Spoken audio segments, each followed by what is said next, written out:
2024 ലോക്സഭാ തെരഞ്ഞെടുപ്പ് അടുക്കുമ്പോൾ സ്വരച്ചേർച്ചയില്ലായ്മ അനവധിയുണ്ടെങ്കിലും ഇന്ത്യ സഖ്യം വീണ്ടും ട്രാക്കിലാണ് എന്ന് തോന്നിക്കും വിധമാണ് ഇപ്പോഴത്തെ നീക്കങ്ങൾ.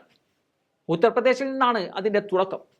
യുപിയിലെ 80 സീറ്റുകളിൽ സമാജ്വാദി പാർട്ടിയും കോൺഗ്രസും തമ്മിൽ സീറ്റ് വിഭജനത്തിൽ തീരുമാനമാവുകയും പ്രഖ്യാപനം നടത്തുകയും ചെയ്തു കഴിഞ്ഞു.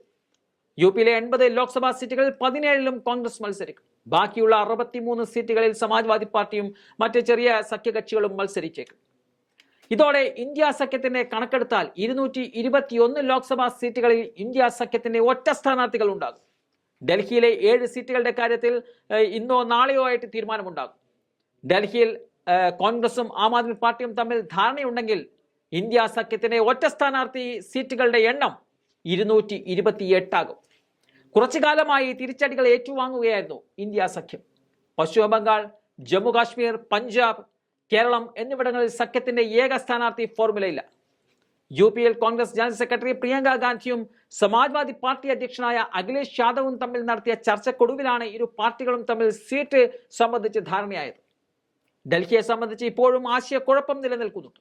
എന്നിരുന്നാലും കോൺഗ്രസിന് 3 സീറ്റും അതുപോലെ ആം ആദ്മി 4 സീറ്റിലും മത്സരിക്കാൻ തത്വത്തിൽ ധാരണയായതായി റിപ്പോർട്ടുകളുണ്ട്.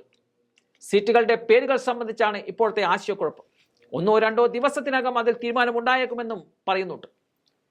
അതുപോലെ കോൺഗ്രസും NCP ശരത് പവാർ വിഭാഗവും ശിവസേന ഉദ്ധവ് താക്കറെ വിഭാഗവും തമ്മിലുള്ള സീറ്റ് വിഭജനം സംബന്ധിച്ച് മഹാരാഷ്ട്രയിൽ നിരവധി റൗണ്ട് ചർച്ചകൾ നടത്തിക്കഴിഞ്ഞു.